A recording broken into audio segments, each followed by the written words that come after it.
con... hemos estado hablando de los discípulos, ¿se acuerdan?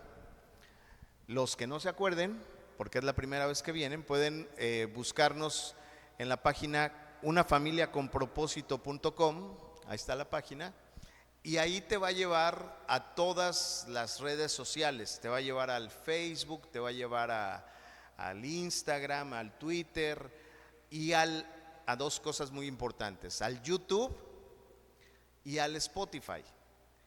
En el YouTube están los mensajes anteriores, en el Spotify también, pero ¿cuál es la diferencia entre YouTube y Spotify? La diferencia está en que la versión en video, cuando empieza la administración, cortamos la transmisión, ¿sí? Y en Spotify se quedan las ministraciones y las oraciones. Esa es la diferencia, ¿ok? Entonces, a veces ponemos en el grupo de Casa del Rey las ligas, pero si no, pues vayan ustedes y ahí búsquenlas, ¿ok? Entonces, bueno, hoy vamos a continuar hablando de los discípulos y vamos a hablar de un fenómeno muy interesante que es el péndulo. ¿Saben qué es un péndulo? Ahí se ve en la foto, ese es un péndulo de un reloj, ¿no? Es un péndulo. ¿Alguien se ha subido a un columpio? ¿Sí? Muy bien, ese es un péndulo, ¿sí? Yo ayer que lo publiqué me dijeron, ay, vas a hablar de esoterismo. No vamos a hablar de esoterismo, vamos a hablar de una cosa muy interesante. Bueno, en el capítulo anterior estuvimos hablando de las cosas que Dios no hará por ti, porque Dios te dice que hagas algo, pero tú tienes que ir y hacerlo. Sí, a ver, ¿quién se acuerda de un ejemplo de lo que vimos la semana antepasada, de las cosas que Dios no hará por ti? A ver, ¿quién me dice una? Mover la piedra, exactamente. Cuando Jesús iba a resucitar a Lázaro, le dice a la gente, muevan la piedra. Es decir, hay algo que tú tienes que hacer antes de que Dios derrame su bendición. Díganme otro. Muy bien, Noé, cuando lo mandó a construir el arca, le dijo, construye el arca. ¿Sí? Dios repartió la bendición, pero puso a Noé a construir el arca. Jericó, que le dijo al pueblo, denle vueltas alrededor y griten. Y con esas vueltas el Señor derramó su bendición. Es decir, hay cosas que Dios te manda hacer y que las tienes que hacer no por otra razón, sino para que Dios sepa que tiene una relación contigo. Para que Dios sepa, como cuando tú, si eres papá, le dices a veces a tus hijos, ¿sí me estás haciendo caso? ¿Sí me estás escuchando? Bueno, es una manera de decir, oye, pues tú haces esto y yo hago esto otro. Es establecer una relación. Y hoy vamos a hablar acerca de esta palabra. Vamos a ubicarnos en Mateo 5. Pero espérenme, ¿qué es lo que está pasando en Mateo 5? Ahí Jesús está discipulando a sus discípulos, les está enseñando. Y viene un tema que es el tema de las bienaventuranzas. Está hablando de todas las bienaventuranzas que ya vimos en otra ocasión. Les dice que sean luz y sal. Y también les habla del cumplimiento de la ley, que era algo muy importante, la ley del templo, ¿sí? En Mateo 5:20 les dice, porque os digo que si vuestra justicia no fuere mayor que la de los escribas y fariseos, no entraréis en el reino de los cielos. ¿Sí cacharon de dónde viene la conversación que Jesús trae con los discípulos? Esta afirmación no se trata de un castigo, pongan mucha atención, sino es un asunto de hablar de la imposibilidad, de una imposibilidad. La justicia requerida es diferente a la observancia legalista. Jesús está hablando de la ley y les dice, miren, sí, por supuesto que la ley es importante, es más, unas líneas antes dice, yo vine a cumplir, y esto no va a suceder hasta que la ley no sea cumplida, ¿sí? Pero el único que pudo cumplirla es Jesús. Y entonces les dice, porque yo les digo que si su justicia no es mayor que la de los escribas y los fariseos, no van a poder entrar en el reino de los cielos. Y aquí dices, bueno, ¿cómo va? Jesús enfatiza que este tipo de justicia es superficial y es inútil. Necesitas una justicia más allá del legalismo para poder entrar en el reino de los cielos. ¿Sí? ¿Por qué el péndulo? Hay un problema en la historia de Israel que se llama el péndulo. Fíjate, vamos a suponer que este es el camino y es Dios, y es por este camino, por este río fluyen todas las bendiciones de Dios y también todos los principios de Dios, su palabra, sus promesas, su bendición. Por aquí fluye todo esto, ¿no? Es más, aquí, por ejemplo, vendría de allá arriba, así, si fuera un río, ¿cómo se oiría? Así, ¿no? ¿Alguien ha ido a un río? ¿Ha visto un río así caudaloso? Bueno, pues así, haz de cuenta que eso es Dios, sus propósitos y sus mandatos. El efecto del péndulo es cuando de repente vemos que eso es tan grande y es tan imponente que si yo te digo, aviéntate al río, dices, a ver, ¿quién sabe nadar? Mau sabe nadar, pues órale, es más, mira, échale 10 pesos para que vaya por la moneda. No, ese es en el Malecón, allá en Veracruz. Bueno, pero a ver, ¿quién se avienta al río, a un río caudaloso? Si no sabes, si no conoces, puede ser peligroso. Entonces, ¿qué hacemos normalmente los seres humanos? Lo que terminamos haciendo es jugar al péndulo. Imagínate que ponemos aquí una cuerda grande como de danza aérea. Oye, está bien aquí para hacer danza aérea, ¿ok? Y entonces si pones una cuerda, te agarras de la orilla, te brincas y te pasas del otro lado.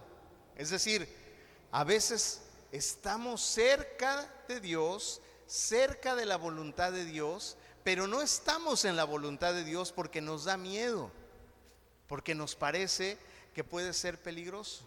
Y el pueblo de Israel fue experto en pendulear a Dios. ¿Sí? Es decir, Dios decía un principio, daba un propósito, daba una visión. ¿Y qué hacía el pueblo? No, mejor nos hubiéramos regresado a Egipto, ¿no? Se columpiaban para acá. Y si mejor hacemos algo para adorar en lo que baja Moisés de allá arriba. Y si mejor nos regresamos, es decir, ese es el efecto del péndulo en la fe. ¿Sí? El chiste es que tú y yo no sabemos hoy en día si estamos en la fe en Dios o si estamos penduleando. Pendulear, dícese del efecto de hacerle al péndulo. ¿Sí? O sea, para acá y para allá. ¿No? El otro día una amiga me decía, oye, voy a ir a la congregación de ustedes, pero yo sé que no puedo ir porque me acabo de pintar el pelo. Y yo sé que te parece chistoso, pero ese es el péndulo. Acá sí puedes venir, pero si tienes el pelo pintado no puedes entrar. O las mujeres si traen pantalón no pueden entrar. ¿Por qué? Porque nos da tanto miedo la fuerza y el caudal de la bendición de Dios que es más fácil poner ese tipo de reglas y de condiciones para poder participar. En este sentido, Israel busca en muchos momentos como entrar en la voluntad de Dios, pero es difícil, cuesta trabajo porque nuestra naturaleza humana siempre, fíjate, nuestra naturaleza siempre te va a llevar a lo seguro. Siempre tu naturaleza humana te va a llevar a que te sientas cómodo. A ver, ¿qué es más fácil? ¿Pararte a hacer 50 lagartijas o quedarte viendo la tele? Pues lo más fácil es quedarte viendo la tele. En la vida tú también le penduleas, ¿no? En muchas cosas. Bueno, en el caso de lo que toda la historia del pueblo de Israel, ¿sí? Se dieron cuenta que la gente no estaba obedeciendo la voluntad de Dios. Entonces el pueblo dice: mándanos quien nos organice, porque el pueblo solito no se organiza. Mándanos un rey. Y el rey, y Dios les dice: ¿de veras quieren un rey? Sí, queremos un rey. Y si tú ves, por ejemplo, el libro de Jueces y todo lo que ocurre en la palabra, la mayoría de los jueces y de los reyes habla: fulanito de tal hizo lo contrario a la voluntad de Dios. ¿No? ¿Por qué? Porque era el intento del hombre por tratar de poner orden en lugar de involucrarse con Dios. Lo más fácil era poner reglas. El legalismo se manifiesta incluso con Nehemías, ¿no? Si tú lees acerca de Nehemías, Nehemías es considerado uno de los héroes en la palabra de Dios, pero también es el inicio de los fariseos, porque hay esa necesidad de controlar, porque como no le haces caso totalmente a Dios, entonces me quedo afuera, y entonces afuera creo una serie de instrucciones y de estructuras, ¿sí?, que me lleven entonces a cumplir, a hablar de Dios pero de lejitos, y hablar con reglas pero para acá. ¿Sí me explico? Y del otro lado está el libertinaje.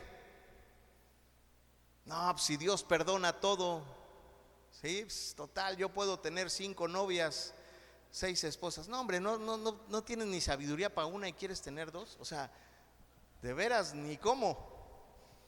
Es el extremo. Está Dios, está el legalismo y puede estar el libertinaje, ¿sí? Hoy en día los manuales, las reglas de la congregación son útiles en cuestión del orden y la administración, pero pueden llegar a generar problemas cuando tratamos de regular la relación con Dios. Nosotros no podemos regular eso, porque eso es un asunto personal, ¿sí? La justicia, fíjate bien, la justicia que procede del amor es más poderosa que el que procede de la obligación. Te pongo un ejemplo. ¿Por qué viniste hoy? No me contestes. ¿Pero por qué viniste hoy? ¿Veniste porque tenías que venir? ¿O viniste porque querías venir a tener un momento con el Señor? Bueno, hay a quienes los trajeron, ¿no? No levanten la mano, pero se les ve a quienes trajeron. Ahora, si a ti te trajeron, si ya estás aquí, pues abre tu mente y escucha también, abre tu corazón, ¿sí? La justicia que procede del amor es más fuerte que el que procede de la obligación. Jesús enfatiza que nuestra justicia debe de superar lo que proviene de la obligación. Eso es lo que está diciendo con esa palabra que vimos al principio. ¿Sí? Lo voy a repetir. Jesús enfatiza que nuestra justicia debe superar lo que proviene de la obligación. ¿Sí? No se trata de abstenerse de ciertas cosas con prohibición externa, sino de una verdadera transformación interior. Eso es lo que está diciéndole Jesús a sus discípulos en esta palabra. ¿Lo puedes volver a poner? La que vimos ahorita, que era Mateo 5:20. Mateo 5:20. ¿Sí? Fíjate, los fariseos, Nehemías y toda esta gente tenían un buen objetivo. Era un buen objetivo, ¿no? O sea, que la gente cumpliera la palabra de Dios, que hubiera orden. Es un buen objetivo, ¿o no? ¿Sí? El problema es que un buen objetivo no justifica cualquier medio que uses. Yo sé que el mundo te dice, el fin justifica los medios. No, en la palabra de Dios no es así. El fin no justifica los medios. ¿Sí? Entonces, la misión de Cristo no es obligar, sino es conquistar por amor. Así como le cantas, así como le adoras, así como alabas. Ahorita que cantábamos y que alabábamos al Señor y que decíamos Hosana al Hijo de David. ¿Por qué lo haces? No es porque se oiga bonito, si lo haces verdaderamente porque sientes un amor por el Señor y entiendes el precio que Él pagó en la cruz del Calvario para que tú pudieras ser libre, entonces dices: Señor, me gozo en ti, aquí estoy. Y mira, yo pude haber quedado en mi casa comiendo cochinita o viendo series en el aire que tengo en la sala. Sí, pude hacerlo, Señor, pero tú me has dado todo, que yo me meto en este río de bendición, no porque tenga una obligación de hacerlo, sino porque te amo tanto, Señor, que yo quiero estar en tu río de bendición. Ya no quiero pendulear en mi fe. Ya no quiero criticar al que no viene, no quiero juzgar al que me hizo, tampoco me quiero ir al libertinaje de que pues Dios perdona todo y voy a hacer lo que sea. No, de esta manera, si es para mí no estoy. Fíjate, las personas, normalmente cuando en la historia de la iglesia y de las congregaciones, y eso es un patrón que se repite, una iglesia legalista, ¿sí? Una iglesia legalista de no esto, no, donde es más importante el no esto, no lo otro, no, o sea, ¿sí? Normalmente, después de un tiempo, de ahí surgen iglesias libertinas, pero no se meten a conocer la voluntad de Dios, sino se va al otro extremo. ¿Sí? Y de una iglesia con libertinaje, de una iglesia donde hay mucha libertad y que no, pues si quieres venir en tanga, ven en tanga, no, y si quieres venir como, o sea, y esas cosas terminan destruyéndose. ¿Y qué crees que generan? Iglesias legalistas. No, es que hay que meter orden. Y luego viene otra generación. ¿No te has dado cuenta que a veces hoy podemos conocer historias de pastores y de hijos de pastores donde el pastor muy legalista tiene hijos que mejor deciden irse al otro extremo? Y dicho por ellos, ¿no? Ahí están los cantantes estos, Jesse y Joy, hijos de pastores legalistas, y ellos decidieron irse al libertinaje. Está bien, es su rollo, ¿sí? Pero ese es el fenómeno. Jesús no desea ni libertinaje ni legalismo, sino fidelidad y relación contigo.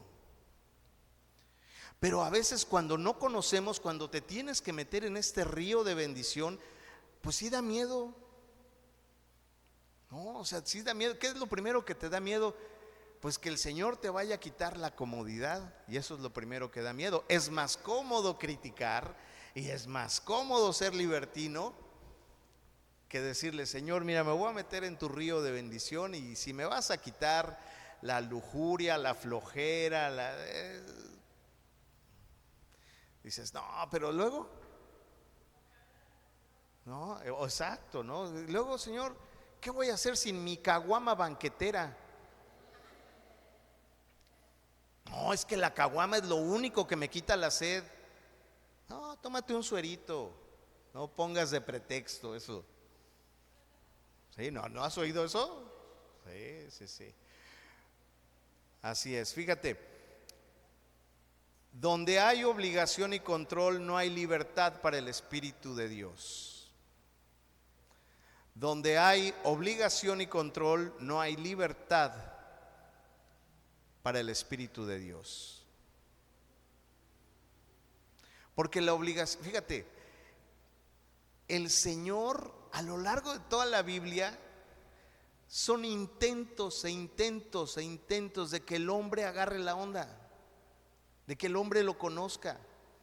Y el hombre, cada vez que Dios intenta algo, la riega y la riega, al punto que Dios tuvo que enviar a su Hijo para hacer lo que el hombre no pudo hacer.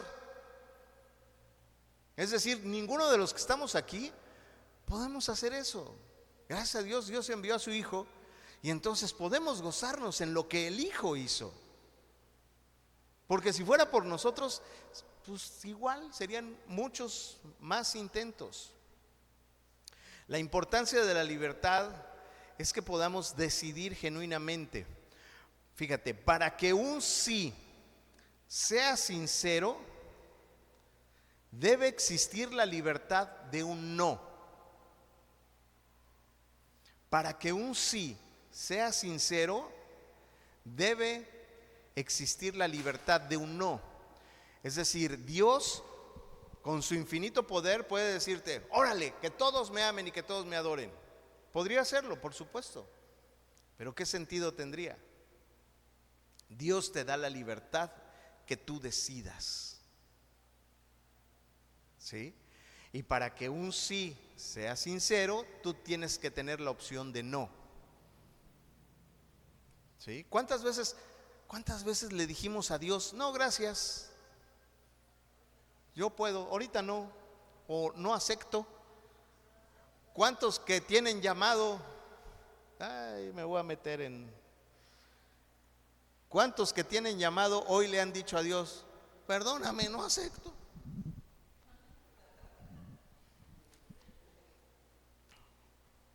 Hay libertad para eso. Y tú estás ejerciendo esa libertad, está bien, pero eso no te libera del llamado que el Señor te dio. El Señor no tiene prisa, ¿sí? En el reino de Dios, la libertad es esencial para que las decisiones tengan valor eterno. El control excesivo puede impedir que las personas aprendan de las consecuencias de sus decisiones. A ver, ¿está bien o está mal venir en minifalda?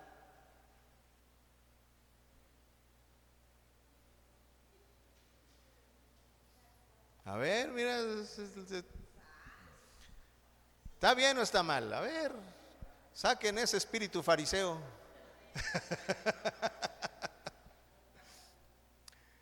Mira, hay libertad. Te puedes ir al libertinaje o te puedes ir al legalismo, en ese concepto, en esa pregunta, ¿no?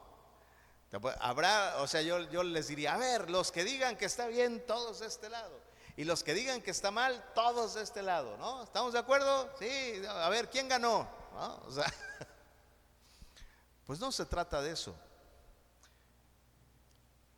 Lo que sí está mal es la consecuencia de eso. ¿Cuál es la consecuencia? Que si yo me paro acá y alguien viene con minifalda, yo tome la posición de juzgarlo, ¿sí? Y que si yo me pongo desde la opción de decir: no, si está bien, que no, es que yo caiga en el libertinaje y entonces yo haga a Dios chiquito y yo me haga más grande, ¿sí? Entonces esa es la diferencia. Jesús desea que nos acerquemos a Él impulsados por el amor, no por el miedo.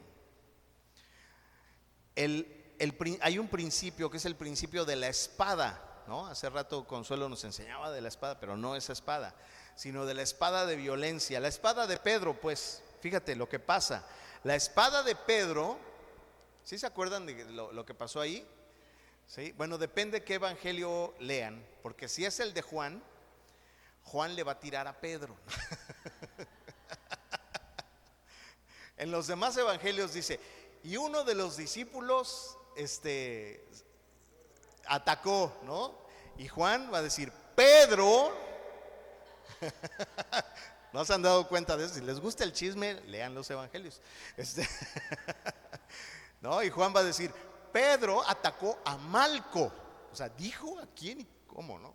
Estaba desde ahí. Pero bueno, la espada de Pedro simboliza la tentación, incluso de estar cerca de Jesús, de usar la fuerza, de querer que las cosas sean así. No, Señor, aquí mis chicharrones truenan, espérame tantito, ¿sí? Jesús rechaza este método y enseña a amar a tus enemigos, no a juzgarlos. El verdadero discipulado se evidencia en este tipo de amor que va no solo a tus amigos, porque amar a tus amigos y a tu familia, bueno, Amar a tus amigos está bien fácil, ¿no? Pero a ver, ama al que te hizo daño. Dile a la niñita esta que te dije, de 3 años, que ame a sus papás. Es difícil después de que te hicieron daño. Y probablemente sí los ame. ¿Sí? Los legalistas a menudo se preocupan más por los aspectos externos que por la relación. El problema, miren, ¿cuántas veces hemos ido a evangelizar? Que hemos ido a las palapas, que hemos ido a algún lado, ¿no? ¿Y cómo evangelizamos? Como tenemos poco tiempo, te voy a decir algo, y no voy a decir que esté mal, pero es una perspectiva. El problema es que a veces le decimos a la gente: ¿sabes a dónde vas a ir cuando vas a morir? Dices, al cielo. No. ¿Reconoces a Jesús? No. Te vas a ir al infierno, y allá hace más calor que aquí, ¿no? Y Dios no quiere que llegues a Él por miedo.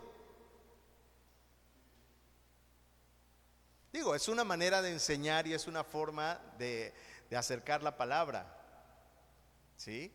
Pero Dios se goza más cuando llegas verdaderamente convencido, conociéndolo a Él. ¿Sí? Por eso yo les digo, yo acepté al Señor hace muchos años. Hay gente que se acuerda cuando aceptó al Señor. Yo no me acuerdo, porque lo acepté tantas veces, ¿sí? Pero para mí no era importante, porque yo no sabía de qué se trataba. Y yo varias de las veces que acepté al Señor, lo acepté nada más para que la persona que me estaba hablando ya se fuera. No sé cuál, no te puedo decir cuál fue el momento, pero llegó un momento en el que entonces sí dije: Señor, te amo. Y te aseguro que no fue cuando hice la oración de confesión. El ladrón en la cruz no hizo la oración de confesión, no fue un discipulado, no lo agregaron al grupo para que recibiera las dosis diarias, no estaba o sea, nada de eso. Simplemente reconoció a Jesús y le dijo: Señor, acuérdate de mí cuando estés en tu reino. Nada más. Entonces no se trata de esas formalidades, no se trata del miedo. Yo te quiero preguntar entonces, a ver, ¿qué te motiva a estar cerca de Dios? Y la respuesta que me des, no hay respuesta buena o mala, es simplemente así es. Pero si tu motivación de venir a la iglesia y de estar cerca de Dios es de no irte al infierno, a ver, porque no es lo mismo irte al infierno que irte al cielo. O sea, no me refiero a la posición geográfica, sino a la perspectiva desde donde tú sales. ¿A dónde vas a ir cuando mueras? Es diferente que alguien conteste: yo no me voy al infierno, a que alguien diga: yo me gozo en irme al cielo con mi Señor.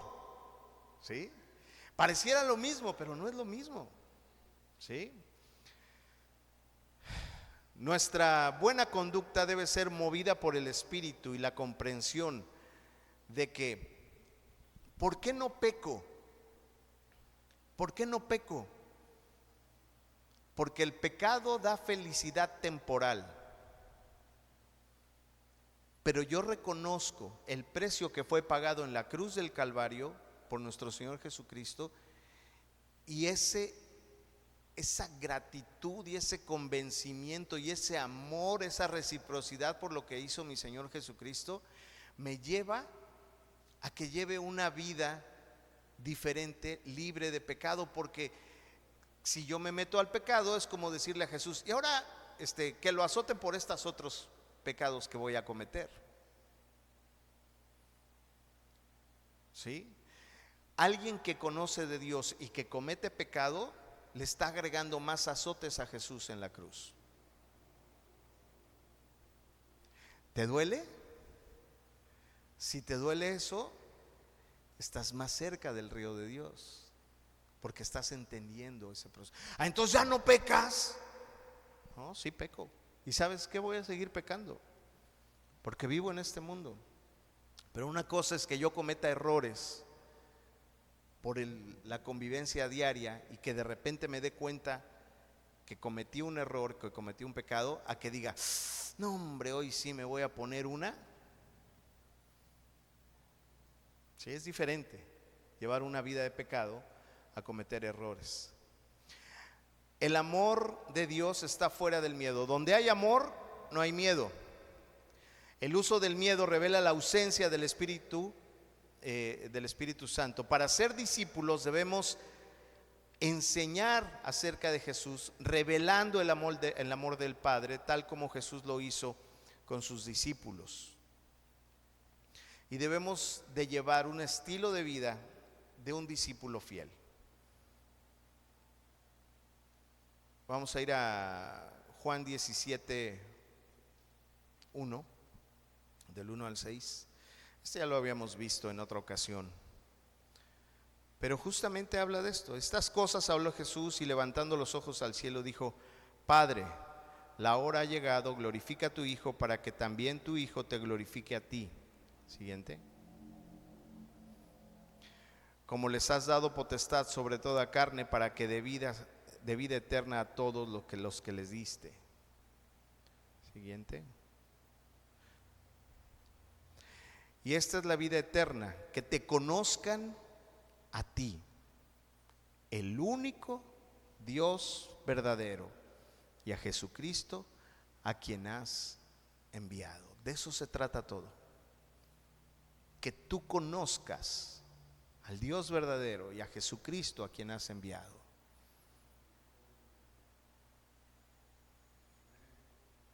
¿Lo conoces?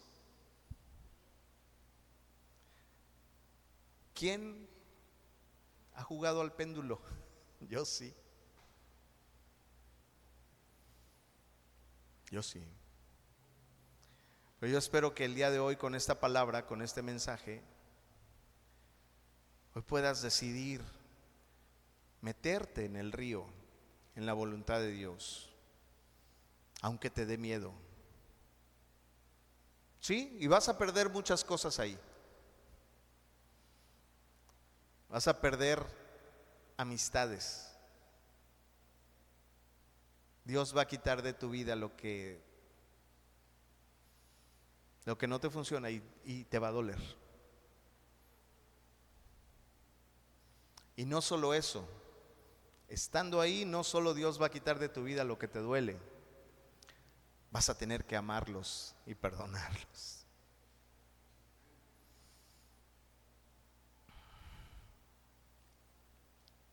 Y cuando te digo eso dices, no, yo mejor me quedo.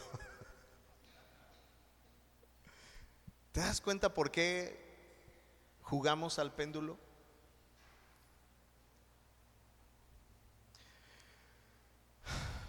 Todo lo que hagas, hazlo para la gloria de Dios, decía el apóstol Pablo. Primera de Corintios 10:31. Si pues coméis o bebéis o hacéis otra cosa, hacedlo todo para la gloria de Dios. Entonces, ¿tomar caguama? No dice tomar caguama. Pero fíjate, si tú te tomas una caguama y se la entregas a Dios, y verdaderamente se la entregas a Dios, ahí te encargo.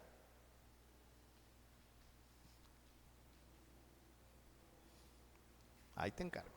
Un discípulo de Dios, un discípulo de Jesús, no es ni libertino ni legalista, es fiel haciéndolo todo para la gloria de Dios, reflejando la luz de Jesús en el mundo.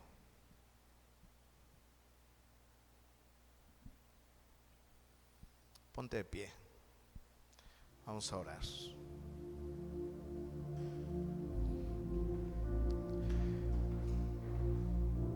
Yo no sé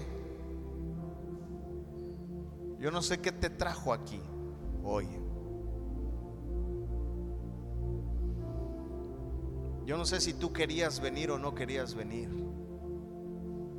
¿Qué te motivó? Pero el Señor tenía un mensaje para ti, diciéndote: yo te amo y quiero que seas mi discípulo. Pero para que seas mi discípulo tienes que dejarte enseñar en mis principios y no en los tuyos, en mi lógica y no en la tuya, en mi amor y no en tu dolor, en mi verdad y no en el miedo. Cierra tus ojos. Cierra tus ojos y yo sé que vas a oír movimiento alrededor de ti, pero toma este instante para estar con Dios.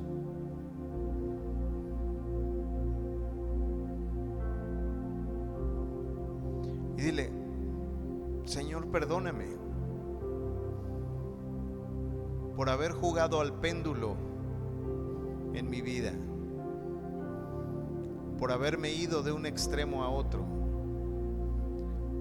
Sí, Señor, reconozco que me da miedo tu presencia y me da miedo tus principios.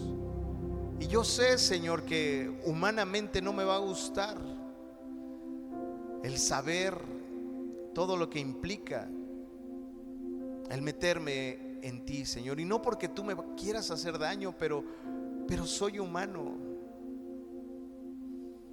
Y no me justifico con eso, Señor. Al contrario, Señor. Y justamente porque soy humano, tú eres el único que puede ayudarme a liberarme de esos miedos, de esa necesidad de satisfacer al mundo, de esa necesidad de querer hacer las cosas como yo quiero y no como tú quieres, Señor. Señor, perdóname. Perdóname por haberme puesto del lado del legalismo y por haber juzgado a mis hermanos en lugar de amarlos. Es más, Señor, perdóname porque también me dejé dominar por el legalismo. Pero yo sé, Señor, que ahora a través de tu Santo Espíritu me has dado la sabiduría, me has dado la lucidez espiritual para darme cuenta que no tiene que ser así. Perdóname, Señor, si me he pasado al lado del libertinaje, si he dicho: no importa lo que yo haga, de todas maneras Dios me va a perdonar si yo vengo y me arrepiento. Perdóname, Señor. Señor, toca mi corazón. Te entrego mi corazón. Tómalo. Lo pongo en tus manos y quita de mi corazón todos los miedos, todas las ideas, todos los moldes que el mundo ha puesto que me hacen jugar al péndulo en mi vida. Señor, rompe de mi corazón todo aquello que no necesito, todo aquello que te ofenda, todo aquello que te haga daño. Señor, yo quiero gozarme en tu presencia, pero yo sé, Señor, que estoy sucio y me da miedo entrar al agua de tu río de bendición porque me siento sucio y sé que cuando entre esa agua se va a ensuciar y los demás van a ver todo lo sucio que yo estoy. Y el Señor te dice: entra, no importa lo que los demás piensen. Entra, que yo te voy a limpiar, yo te voy a sanar, yo voy a restaurar tu corazón, yo te voy a dar la paz que el mundo no puede dar. Pero quédate aquí, toma mi mano y camina a mi lado. Yo no voy a caminar a tu lado, te dice Dios, pero tú sí puedes caminar a mi lado.